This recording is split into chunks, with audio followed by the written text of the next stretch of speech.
இன்னைக்கு நம்ம சேனல்ல ஒரு பயங்கரமான சைக்கோ படத்தை பார்க்க போறோம். இந்த படத்தோட பேரு மீட் கிரைண்டர். 2009 ரிலீஸ் ஆன படம். நாம நிறைய சைக்கோ படம் பார்த்திருப்போம். அந்த சைக்கோ படத்துல எல்லாம் விதவிதமா கொல்லுவாங்க. ஆனா இந்த படத்துல ஒரு பொண்ணு மனுசப்பையில துண்டு துண்டா வெட்டி அவங்க நூடுல்ஸ போட்டா, நூடுல்ஸ் மட்டுமா அவங்க வச்ச சூப்பு போட்டு அதை சாப்பிடறதுக்காக மனுஷங்கிட்டே கொடுத்துறா. இதை கேட்கறதுக்கு இவ்வளவு பயங்கரமா இருக்குல்ல. இந்த படத்தோட கடைசி வரைக்கும் பாருங்க, வெறித்தனமா இருக்கும். இந்த கதைக்குள்ள போறதுக்கு முன்னாடி ஒரே ஒரு லைக் கொடுத்துருங்க. வாங்க இப்ப இந்த கதைக்குள்ள போகலாம்.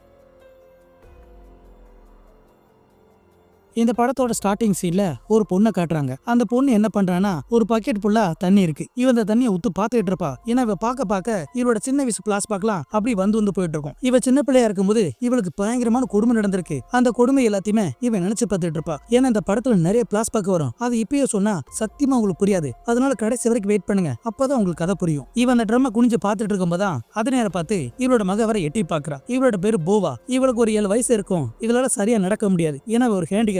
அப்படி இந்த சீனை கட் பண்ணி அடுத்த நாள் காலையில பார்த்தா இவ ஒரு தள்ளு வண்டி கொண்டு வந்துறா. நம்ம ஊர்ல ரோட்டு ஓரமா இந்த தள்ளு வண்டியை போட்டு பொழப்பு நடப்பாங்களே, அந்த மாதிரி இந்த அம்மா பண்ணிட்டு இருக்கு. ஏன்னா காரணம் என்னன்னா, புருஷன் இல்ல, எங்க போனா என்னாச்சுன்னு தெரியல. அதனால வயிற்று பொழப்புக்காக இந்த அம்மா இந்த விஷயத்துல இறங்கி இருக்கும். ஆனா இந்த அம்மாட்ட ஒருத்தவங்க கூட வாங்கி சாப்பிட மாட்டான். ஆனா அதை நினைச்சு ரொம்ப கவலைப்பட்டு இருக்கும். அன்னைக்கு பொழுது கழிஞ்சு இந்த அம்மா வீட்டுக்கு வந்துடும். வீட்டுக்கு வந்ததுக்கு அப்புறம் இவரோட புருஷங்கார நிறைய கடன் வாங்கிருப்பாம்பல. அந்த கடைக்கார வீட்டுல வந்து கத்திட்டு இருக்கான். இந்த பாருமா, உன் புருஷன் ஓடி போறதுக்கு முன்னாடி என்கிட்ட நிறைய கடன் வாங்கியிருக்கான். அந்த கடனுக்கான அசலையும் கட்டல, வட்டியும் தரல. ஒருவேளை நீங்க கடன் கட்ட முடியலன்னா இந்த வீட்டை நான் எடுத்துக்கிறேன். உன்னால வட்டியை கட்ட முடியாதுன்னா அசல மட்டும் கேட்டு வட்டிக்கு வேணா கொஞ்சம் அட்ஜஸ்ட் பண்ணிக்கலாம். உன்னை பார்க்கவே ரொம்ப பாவமா இருக்கு. நீ வேணா கொஞ்சம் அட்ஜஸ்ட் பண்ணிட்டீங்கன்னா எல்லாம் சரியா இருக்கும். இவன் எந்த அர்த்தம் சொல்றானா, அவ கூட ஒண்ணுமனா இருக்கிறதுக்காக இவன் இப்படி கேட்பான். எவ்வளவு கேவலமானாலும் பாருங்க, ஊர்ல நிறைய வட்டி பயலுக இதே எண்ணத்துல அலையிறாங்க. அவங்களை செருப்பை கொண்டே அடிக்கணும். இந்த அம்மா அதே மாதிரி கோவத்துல திட்டி விட்டுறது. இவனு அந்த இடத்தோட போயிடறான். அடுத்த நாள் விடிஞ்சதுமே இவரோட மகளை வீட்டுல விட்டு இவ வெளி கூடி பூட்டிட்டு இந்த வண்டி இருக்கும்ல, தள்ளு வண்டி, அதை வேற தெரு கொண்டு வந்துடுறா. வர்ற வழியில அந்த வண்டியை நிப்பாட்டி எல்லாத்தையும் இறக்கி வைக்கலாம் பார்த்தா, அப்ப திடுன்னு முன்னாடி வேற நிறைய பேர் ஓடி வர்றாங்க. யாரா பார்த்தா எல்லாம் புரட்சிக்காரங்க போல. ஸ்டூடெண்டா யாரு என்னன்னு தெரியல. அந்த பக்கம் இருந்து போலீஸ் வேற இவங்களை விரட்டிட்டு இருக்கு. இதனால இவங்க முது ஓடி வந்துட்டு இருக்காங்க. இந்த அம்மா கைகால் ஓடல, என்ன பண்ண தெரியாம அதே இடத்துல நின்றுது. அப்ப அந்த கூட்டத்துல ஓடி வந்த ஒருத்தன் இந்த அம்மாவோட நிலைமையை பார்த்து அவளை கையை பிடிச்சி இந்த பக்கமா ஒரு சந்து இருக்கும், அந்த சந்துக்குள்ள கூட்டு ஓடி போயிடறான். இந்த அம்மாவை காப்பாத்தி இழுத்து ஓடிட்டு இருக்கானே, இவன் தான் அந்த படத்தோட ஹீரோ. இவன் இந்த பக்கம் இழுத்துட்டு போக அதே நேரம் அந்த பக்கம் பார்த்தா இந்த வண்டி இருக்கும் பத்தியில அந்த கூட்டத்துல ஒருத்தன் அந்த வண்டி இந்த பக்கமா இழுத்துட்டு இருக்கான். ஏன்னா எதுக்கு வேற போலீஸ் வந்துட்டு இருக்குல்ல, அவங்க இந்த பக்கம் வரக்கூடாதுன்னு சொல்லி இவன் மறைச்சிட்டு இருப்பான். இப்படி மறைச்சிட்டு இருக்கான இவன் யாருன்னா நம்ம ஹீரோட ஃப்ரெண்டு. அந்த கலவரத்துல பாதி பேரு அந்த போலீஸ் வேற மடக்கி பிடிச்சிருது. அந்த கலவரம் முடிஞ்சதுக்கு அப்புறம் நம்ம ஹீரோன் வெளியே வந்துடா. வந்து பார்த்தா இவரோட தள்ளு வண்டிக்கு எந்த ஒரு பிரச்சனை இல்ல, எந்த சேதாரம் இல்ல, எல்லாம் நல்லா இருக்கு. சரி வண்டி தப்பிச்சதுன்னு சொல்லி இவ வண்டி எடுத்துட்டு வீட்டுக்கு வந்துடுறா. இவ வீட்டுக்கு வந்ததுக்கு அப்புறம் இவரோட தள்ளு வண்டியில ரத்த கரியா இருக்கும். இவரோட பொண்ணு தான் பாத்துறா. அம்மா அந்த வண்டியில ரத்த கரைன்னு சொல்லுமே, இவளு போய் என்னன்னு பார்த்தா அந்த வண்டியோட கீழ் பக்கத்துல ஒரு டோர் இருக்கும். அதை ஓபன் பண்ணமே உள்ள இருந்து புழக்குன்னு விழுறான். அதுவும் ரத்தம் குலையமா இருக்கான். யாரும் பார்த்தா நம்ம ஹீரோட ஃப்ரெண்டு தான். இந்த வண்டியை வச்சு போலீஸ் வராம தடுத்துட்டு இருந்தால அந்த பையன் தான் அடிச்சு சாவடிச்சிட்டாங்களா என்னன்னு தெரியல, மூச்சு பேச்சு இல்லாம இருப்பான். இதை பார்த்து இவளுக்கு அள்ளு விட்டுரும். ஏன்னா இவளுக்கு என்ன பையனா, இந்த போலீஸ்காரன் இதை பார்த்தாயனா நம்ம தான் அந்த கொலை பண்ண சொல்லி நம்மளை தூக்கி போட்டுருவான். பயத்துல வர இவனோட பணத்தை உள்ள கொண்டு போய் அந்த பணத்தை உடம்புல ரத்தக்கரையா இருக்கும்ல, அதெல்லாம் போட்டு கழுவிட்டு இருப்பான். ஆனா அடுத்து என்ன பண்ணான்னு தெரியல. அப்படி இந்த சீனை கட் பண்ணி இந்த பக்கம் நம்ம ஹீரோ காட்டுறாங்க. இவனோட ஃப்ரெண்டு தானே, அவனை காணன்னு சொல்லி இவன் எல்லாத்துக்கும் போன் அடிச்சிட்டு இருக்கான். தெரிஞ்சாலுக்கும் போன் அடிச்சு ஃப்ரெண்டை வேற கேட்டுட்டு இருக்கான். யாரும் தெரியலன்னு சொல்றாங்க. இந்த ஃப்ரெண்டுக்கார எங்க போனா என்னாச்சுன்னு தெரியாம இவன் கவலைப்பட்டு இருப்பான். அதே நேரம் பார்த்து நம்ம ஹீரோனை காட்டுறாங்க. இவ ஒரு மெடிக்கல்ல வந்து அவ பொண்ணுக்காக மருந்து வாங்கிட்டு இருப்பான். அப்படி மருந்து வாங்கிட்டு இருக்கும் போதுதான் அந்த கடையில தான் நம்ம ஹீரோ வேலை பார்த்துட்டு இருப்பான் போல. இந்த மெடிக்கல்ல வேலை பார்த்துட்டு இருப்பான். அப்ப அந்த பொண்ணை பார்த்ததுமே அம்மா அம்மான்னு கத்திட்டு இருப்பான். ஆனா இவ பார்க்காம போயிடுறா. என்னடா அந்த பொண்ணுக்கு நம்ம உதவி செஞ்சோம், ஒரு நன்றி கூட சொல்ல மாட்டான்னு சொல்லி இவனு திருத்துன்னு முடிச்சிட்டு இருப்பான். அப்ப அதே நேரம் பார்த்து இவ லவ் பண்ற பொண்ணு அந்த வழியா சைக்கிள்ல போயிட்டு இருப்பான். இவனு பின்னாடி போயிடான். அவளோட வீட்டு வரைக்கும் போயிடான். இவன் அந்த வீட்டுக்குள்ள போவால, இவ வேற ஒளிஞ்சிட்டு பார்த்துட்டு இருப்பான். இவ ஒளிஞ்சிட்டு பாக்குறத அந்த பொண்ணு பாத்துருது. அதுக்கப்புறம் அன்னைக்கு நைட்டு பார்த்தா நம்ம ஹீரோட வீட்டு வாசல்ல ஒருத்தர் நின்றுட்டு இருக்கான். கையில போட்டோ நின்றுட்டு இருக்கான். இவன் அந்த போட்டோ காட்டினதுக்கு அப்புறம் இவ அதை கேட்ட திறந்து இவனுக்கு சாப்பாடு கொடுத்துட்டு இருப்பான். அந்த பையன் நல்லா விரும்பி அந்த சாப்பாடை சாப்பிட்டுட்டு இருப்பான். ஏதோ பாக்குறதுக்கு குடல் மாதிரி இருக்கு, நல்லா மச்சக்கு சாப்பிட்டான். சாப்பிட்டு முடிச்சதுக்கு அப்புறம் இவன் கையில ஒரு போட்டோ வச்சிருந்தால அந்த போட்டோ காட்டுறான். அது இவரோட தங்கச்சியா. கடைசி இங்கதான் வேலைக்கு வந்தா, ரொம்ப நாளைச்சு ஆளை காணுமேனு இவன் விசாரிச்சுட்டு இருப்பான். இதை கேட்டு நமக்கு காண்டாயிரா. உன் தங்கச்சி என்ன பண்ணா தெரியுமா, என்னோட புருஷனை கூட்டிட்டு ஓடி போயிட்டா. இப்ப அந்த ஓடுகாலி எங்க இருக்கால, என்ன செய்யறாளோ, அவளை பத்தி என்ன கேட்காதுன்னு இவ கோவத்துல கடிச்சு விட்டுறா. இவன் என்ன பண்ண தெரியாம திருன்னு முடிச்சிட்டு இருப்பான். அதுக்கப்புறம் அடுத்த நாள் பார்த்தா இவரோட ஹோட்டல இவ திரும்ப ஓபன் பண்ணிடுறா. ஏன்னா இதுக்கு முன்ன வச்சிருக்கும் போது இந்த காய்கறி வச்சு நிறைய உணவுகள் செஞ்சிருப்பா. ஆனா அப்பையில வராத மக்கள் இப்ப கறி சமைச்சு போடுமே, மக்கள் வேற இப்ப கூட்டமா வர ஆரம்பிச்சிடறாங்க. ஏன்னா இவரோட உணவு அவ்வளவு ருசியா இருக்கு. அதனால மக்கள் எல்லாருமே விரும்பி வாங்கி சாப்பிட்டு இருக்காங்க. ஒரு கஸ்டமர் சூப்பு கேட்குமே, அங்கிருந்து ஒரு பாத்திரத்தை ஓபன் பண்ணி இவ சூப்பை எடுக்க போவா. ஆனா அந்த பாத்திரத்துக்குள்ள ஒரு மனுஷனோட தலை வர மிதந்துட்டு இருக்கும். இது யாரோட தலை தெரியுதா, நம்ம ஹீரோட ஃப்ரெண்ட் இருப்பானே அவனோட தலை தான். அப்ப மக்கள் சாப்பிட்டு இருக்க எல்லாமே மனுஷனோட கறி தான். அவரை தான் அடிச்சு போட்டு இப்படி சமைச்சு போட்டுட்டா. இவங்களை விரும்பி சாப்பிட்டு இருப்பாங்க. ஆனா அதே நேரம் அங்க சாப்பிடறதுக்காக ஒரு போலீஸ் உட்கார்ந்திருப்பான். அவனை பார்த்து இவளுக்கு பயம், எங்க அந்த போலீஸ் கண்டுபிடிச்சிருவானோ இவ பயத்துல வேற திருத்தன முடிச்சிட்டு இருப்பா. கரெக்டா அந்த நேரம் பார்த்து நம்ம ஹீரோ வேற உள்ள வரான். இந்தா நீர் கொஞ்சம் சாப்பிடுன்னு சொல்லி இந்த மனுஷக்கறியை வர அவங்க கிட்ட கொடுத்துறான். அவனு முசக்கு சாப்பிட்டுட்டு இருக்கான். ஏன்னா இது மனுஷக்கறின்னு இவனுக்கு தெரியாது. அதுக்கப்புறம் என்ன, நம்ம ஹீரோட ஒண்ணா இருந்து அவளுக்கு வேற உதவி செய்ய ஆரம்பிச்சிடான். இப்படி கொஞ்சம் கொஞ்சமா நாளுக்குள் போக இவங்க 2 பேருக்குள்ள ஒரு காதல் வேற பூத்துருது. இவன் அவளை பார்த்து சிரிக்க, அவ இவனை பார்த்து சிரிக்கன்னு இப்படி நல்லபடியா போயிட்டு இருக்கு. அதுக்கப்புறம் அன்னைக்கு நைட்டு நம்ம ஹீரோ ஏதோ ஒரு வேலை பார்த்துட்டு இருப்பா. அப்ப இவரோட பொண்ணு வந்து வாமா தூங்க வாமான்னு சொல்லுமே, இரு வேலையை முடிச்சுட்டு வரேன்னு சொல்லி இவன் அந்த வேலையை பார்த்துட்டு இருப்பா. அப்படி பார்த்துட்டு இருக்கும்போதான் இந்த வட்டி மிஸ்தா இருக்கானே, அவ ஒரு 2 பேரை கூட்டிக்கிட்டு இந்த கடைக்குள்ள வந்துடுறான். வந்ததும் நினைச்சிடான் பாருங்க, நம்ம ஹீரோன்ட்ட கொஞ்சம் லீலியா பேசிட்டு இருப்பான். இவளுக்கு வேற பிடிக்காது, கத்தி எடுத்து டப்புன்னு வைப்பா. இப்ப என்ன வேணும், இல்ல நான் கேள்விப்பட்டேன் உன்னோட சாப்பாடுலாம் நல்லா இருக்காமே, எங்க கொஞ்சம் கொண்டா பாப்போம்னு சொல்லி இவ வேற சாப்பாடு கேட்காம இவங்க 3 பேருக்கு சாப்பாடு வச்சிடறான். அந்த சாப்பாடு எடுத்து மோந்து பார்த்துட்டு எதுக்கு ஒரு பையன் உட்கார்ந்துருப்பல அந்த பையல பார்த்து, டேய் இவளை நம்ப முடியாது, நாயை கூட அடிச்சு போட்டிருப்பா, நீ என்ன எது பார்த்து சொல்லுன்னு சொல்லி இவனை சாப்பிட சொல்றாங்க. அவனு முதல்ல யோசிக்கிறான், அவன் தலையில அடிச்சு சாப்பிடுன்னு சொல்லுமே இவனு சாப்பிட்றான். சாப்பிட்டதும் இந்த கேரளாக்காரன் சொல்லுவான் பாத்தீங்களா, அடி பொலின்னு, அந்த மாதிரி அவங்களோட மொழியில ஏதோ ஒன்னு சொல்றாங்க, ருசியா இருக்கும் சொல்றாங்க. இதை கேட்டு அந்த கிழவனு குசி தாங்க முடியல. அவனை இவனை எல்லாம் சேர்ந்து அந்த சாப்பாடை வேற இவங்க சாப்பிட்டு இருப்பாங்க. ஆனா இவங்க சாப்பிடுறது மனுஷக்கறி இவங்களுக்கும் தெரியாது, நல்லா ருசிச்சு சாப்பிட்டு இருப்பாங்க. அதுக்கப்புறம் அடுத்த நாள் காலையில பார்த்தா நம்ம ஹீரோ வழக்கம் போல இவளை பாக்குறதுக்காக வீட்டுக்கு வந்துடுறான். இந்த கடைக்கு வந்துடுறான். வந்து பார்த்தா இவ கடையில் உள்ள திங்ஸ் எல்லாம் அப்படியே அடிச்சு நொறுக்கி இருக்கும். இவனோட முகத்துல வேற காயமா இருக்கும். இவன் என்ன ஏதுன்னு கேட்டா அப்பதான் ஒரு பிளாஸ்பாக். நேத்து நைட் இவங்க 3 பேர் சாப்பிட்டுட்டு இருந்திருப்பாங்க. அப்படி சாப்பிட்டு அந்த கேப்ல இவ கறியா இருக்கிற ஒரு கத்தி வச்சிருப்பால, அந்த கத்தியை வச்சு இந்த கிழவனோட கழுத்தை கோழி அறுக்கிற மாதிரி கரகன்னு அறுத்துட்டு இருப்பா. இதை பார்த்தா மத்த 2 பேர் பயந்துறாங்க, வயிற்றுல வேற தெரிச்சு விழுந்துடுறாங்க. அதுல ஒருத்தர் தப்பிச்சு ஓடலாம் பாப்பான். கத்தி எடுத்து அவனோட வாயில ஒரே சொருபு. இன்னொருத்தர் சாப்பாடு நல்லா சொன்னானே, அவனை பிடிச்சு இந்த செவத்துல ஒரு ஆணி இருக்கும் போல அதுல போட்டு அடின்னு அடிச்சு அவனை சாவடிச்சிடா. மொத்தத்துல 3 பேரை அடிச்சு கொண்டு அவங்க உடம்ப துண்டு துண்டா வெட்டி மொத்தத்துல பார்சல் பண்ணிடுவா. இது எதுவுமே நம்ம ஹீரோட சொல்ல மாட்டா. அவன் மனசுல நினைச்சு பாத்துட்டு இருப்பா. இவன் முகத்துல இருக்க காயத்தை பார்த்து இவன் என்ன நினைக்கிறானா, ஆம்பளை இல்லாத வீட்டுல எவன ஒருத்தன் அடிச்சிட்டான்னு இவன் தப்பா நினைச்சுக்கிறான். ஆனா உண்மை என்னன்னு நமக்கு தெரியும். அந்த அம்மாவை பார்த்து கவலைப்படாத, இனில இருந்து உனக்கு நான் பாதுகாப்பு தரேன்னு இவ வாக்கு கொடுத்துறான். இவ இப்படி சொன்னதுனால இந்த அம்மாக்கு இவனை பிடிச்சு போயிருது. அடுத்து என்ன, இவங்க 2 பேரும் அந்த ரூமுக்குள்ள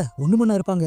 இது அந்த பொண்ணு வேற பாத்துரும். அப்போ ஒரு பிளாஸ்பாக். அந்த பிளாஸ்பாக்ல என்னன்னா, இந்த அம்மாவோட புருஷன் இந்த வீட்டுல வேலை பார்க்கக்கூடிய வேலைக்காரி இருப்பால, அவ கூட ஒண்ணுமண்ணா இருப்பா. இது அந்த பொண்ணு வேற பாத்துருக்கும்ல, இவ பாத்துட்டான்னு சொல்லி இவங்க 2 பேரும் என்ன செய்றாங்க, அந்த பொண்ணை, அந்த அம்மாவோட பொண்ணை தரத்தன்னு இழுத்துட்டு போய் இந்த வீட்டோட பின் பக்கத்துல ஏதோ தோட்டம் மாதிரி இருக்கும், அதுல ஒரு ட்ரம் இருக்கு, அந்த ட்ரம்முக்குள்ள போட்டு அமுக்கிட்டு இருப்பாங்க. அப்ப அதே நேரம் பார்த்து நம்ம ஹீரோன் வேற உள்ள வந்துறான். உள்ள வந்து பார்த்தா பொண்ணோட கால் ஸ்டிக் வேற கீழே கிடக்கு. என்னடா ஸ்டிக் இங்க கிடக்குன்னு சொல்லி இவ எடுத்துட்டு வெளியே வருவாளே, வெளியே வந்து பார்த்தா அந்த பொண்ணை போட்டு அமுக்கிட்டு இருப்பாங்கல்ல, இது வேற இவ பாத்துறா. பார்த்த கோவத்துல என்னச்சுடா, அந்த ஸ்டிக்கை வச்சு இவங்களை போட்டு அடின்னு அடிக்க ஆரம்பிச்சிடா. அப்ப பயத்துல வேற அந்த பொண்ணு அந்த பக்கம் ஓட பாக்கும், ஏதோ கொக்கி மாதிரி இருக்கும், அந்த கொக்கியை வச்சு அந்த பொண்ணோட கால ஒரே போடு. அவ்வளவுதான், அவ அந்த இடத்துல விழுந்துறா. அதுக்கப்புறம் புருஷனை பிடிச்சி கீழே தள்ளி விடுமே, அங்க மண்ணுல பாத்தீங்கன்னா நிறைய மூங்கில் கம்பு இருக்கும். அந்த ஒரு மூங்கில் கம்பு இவனோட கண்ட வர குத்திரும். பாக்குறதுக்கு ரொம்ப கொடூரமா இருக்கும். அதே நேரம் இந்த பொண்ணு வர மறுபடியும் தப்பிச்சு போலான்னு கொஞ்சம் கொஞ்சமா தவுண்டு வந்துரும். அந்த வீட்டோட வாசல் கட்டு வரமே, இவ பின்னாடியே வந்து ஒரு அருவாளை வச்சு இவரோட கையை துண்டா வெட்டிடுறா. வழியில வர இவ துடிச்சிட்டு இருப்பா. அப்படியே இந்த பிளாஸ்பாக் முடியுது. இந்த பிளாஸ்பாக் முடிஞ்சதுக்கு அப்புறம் நம்ம ஹீரோவை காட்டுறாங்க. அவனோட வேலையை முடிச்சதுக்கு அப்புறம் யதார்த்தமா பக்கத்துல ஒரு ட்ராயர் இருக்கும். அந்த ட்ராயர் திறந்து பார்த்தா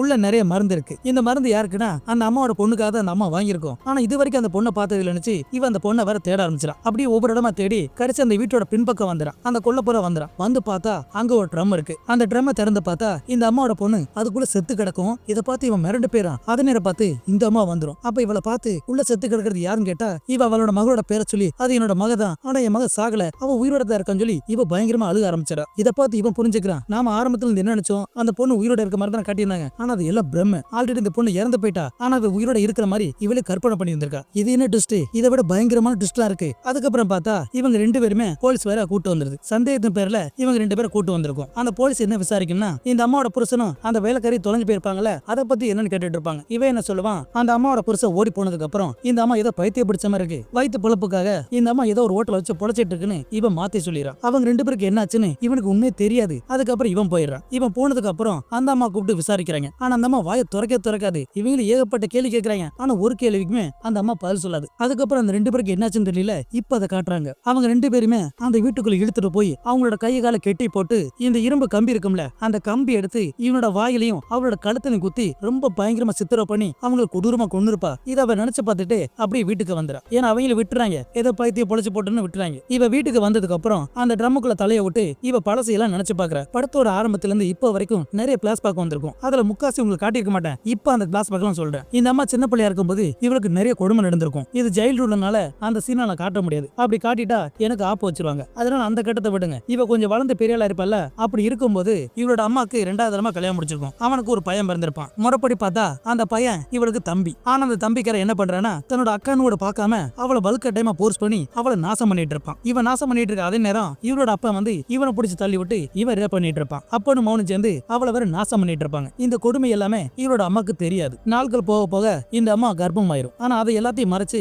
இவளுக்கு ஒரு கல்யாணம் பண்ணி வச்சிடறாங்க. இந்த அம்மா கல்யாணம் பண்ணானே அவனுக்கு எல்லா விஷயம் தெரியும். இவ கர்ப்பமா இருக்க விஷயம் தெரிஞ்சுமே அவளை வலுக்கட்டாயமா போர்ஸ் பண்ணி அவனை ரேப் பண்ணிடுறான். ஒரு பொண்ணோட விருப்பம் இல்லாம அது கணவனா தான் சரிதான், அது ரேப்பு தான். நாட்கள் போக போக அந்த அம்மாவுக்கு குழந்தை பிறந்தது. அது பிரசவம் பண்றது யாருன்னா இவரோட அம்மா தான். அந்த குழந்தை பிறந்ததுக்கு அப்புறம் இந்த அம்மாவுக்கு எல்லா மேட்டர் தெரிஞ்சு போச்சு. இது எல்லாத்துக்கும் காரணம் இவரோட புருஷனும் அந்த பையனும் தான். இந்த மேட்டர் தெரிஞ்சு சும்மா இருக்குமா அந்த அம்மா இவங்க சாப்பாட்டுல வேற விஷத்தை வச்சிருது. அந்த விஷத்தை சாப்பிட்டு இவங்க 2 பேரும் செத்து போயிறாங்க. செத்தவங்க சும்மா விடல, அவங்களோட உடம்ப துண்டு துண்டா வெட்டி அவங்களே கூறு போட்டுரும். அதுக்கப்புறம் கொஞ்ச நாள்ல இந்த அம்மாவும் செத்து போயிரும். இது எல்லாத்தையும் நினைச்சு பார்த்து இவ கதறி கதறி அழுதுட்டு இருப்பா. ஏன்னா இவளோட வாழ்க்கையில் நடந்த சம்பவம் இவள அந்த அளவுக்கு தாக்கி இருக்கும். அதனாலதான் கொஞ்சம் கொஞ்சமா இவ சைக்கோவா மாறி இருந்திருக்கா. இந்த பிளாஸ்பாக்ல முடிஞ்சதுக்கு அப்புறம் நம்ம ஹீரோவை காட்டுறாங்க. இவளோட அருமை பெருமை தெரிஞ்சதுக்கு அப்புறம் இவ வேணான்னு விட்டுட்டு இவ முத ஒரு பொண்ணை பார்த்தாலே அவ கூட சுத்த ஆரம்பிச்சிடான். அவ எங்கெங்க போறா வராங்கிறத எல்லாத்தையுமே இவன் மறைஞ்சிட்டு பாத்துட்டு இருப்பா. இவன் அந்த அம்மா கூட ஒண்ணுமனா இருந்து அவ கூட ஆசையெல்லாம் காட்டி இப்ப ஏமாத்திட்டான். தன்னை ஏமாத்திட்டான்னு கோவத்துல வேற இவன் நேரம் எங்க போவானா நம்ம ஹீரோ ஒரு பொண்ணு கூட சுத்திட்டு இருக்கான்ல அவளோட வீட்டுக்கு போயிடும். அந்த பொண்ணை நேர்ல பார்த்து இவரோட வீட்டுக்கு கூட்டு வந்துடும். வீட்டுக்கு கூட்டு வந்ததுக்கு அப்புறம் ஏதாவது ஜூஸ்ல வேற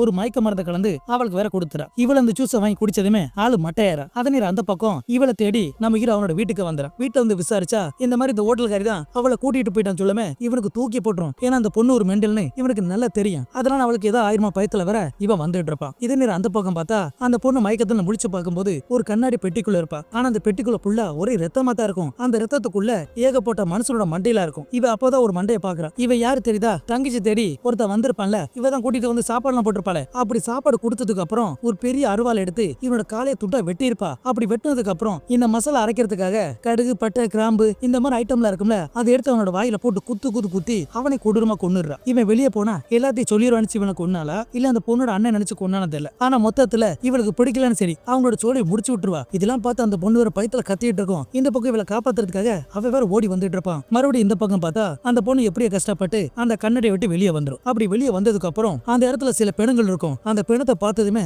இவ ரொம்ப பயந்து போறா. ஏன்னா ஒவ்வொரு படத்தையுமே ரொம்ப கொடூரமா கொன்னிருப்பால. இதெல்லாம் பார்த்து பயந்து போய் ஒரு செவத்துக்கு பின்னாடி ஒளிஞ்சிரா. அப்ப அதை பார்த்து இந்த அம்மா உள்ள வந்துடா. உள்ள வந்து அந்த கண்ணாடியில பார்க்கும்போது அவ அந்த கண்ணாடிக்குள்ள இருக்க மாட்டா. இதை பார்த்து செம்ம காண்டாயிரா. உடனே கையில கத்தி எடுத்துக்கிட்டு அவளை வேற தேட ஆரம்பிச்சிடா. இவ உள்ள வந்து தெரிஞ்சதுமே இவ மெதுவா எந்திரிச்சு என்ன செய்யறா அந்த பக்கம் ஒரு படிக்கட்டு போகும். அந்த படிக்கட்டுல இவ மெதுவா நடந்து போயிட்டு இருப்பா. அவ்வளவுதான் இன்னும் கொஞ்சம் அவ தப்பிச்சிருப்பான். ஆனா அதுக்குள்ள இவ வந்து அவளோட காலிலே ஒரே வெட்டு. அதுக்கப்புறம் பார்த்தா அந்த பொண்ணு படிக்கட்டுல விழுந்ததுல மயங்கி இருக்குமல ஒரு பெரிய டேபிள்ல அவளை படுக்க போட்டு தண்டி ஆணி எடுத்து அவளோட கையில வர அடிச்சிட்டு இருப்பா. கரெக்டா அந்த நேரம் பார்த்து நம்ம ஹீரோ உள்ள வந்தான். உள்ள வந்ததுமே இவளை அடிக்க விடாம தடுத்துட்டு இருப்பான். இவங்க 2 பேரும் தள்ளு முடியல. முதல்ல நம்ம ஹீரோ என்ன செய்யறானா அவளை அந்த பக்கம் தள்ளி விட்டுறான். தள்ளி விட்டுட்டு இவளை எழுப்பிட்டு இருப்பான். இவ கொஞ்சம் மயக்கத்துல நினைச்சா அப்படி முழிச்சிடறா. அந்த பொண்ணை இவன் கொஞ்சம் கொலையிட பார்த்து இவளுக்கு செம்ம காண்டாயிரும். இவனை குத்தலான்னு முன்னாடி வருவா. ஆனா அவனால செய்ய முடியல. ஏன்னா அவளை லவ் பண்ணிருப்பால.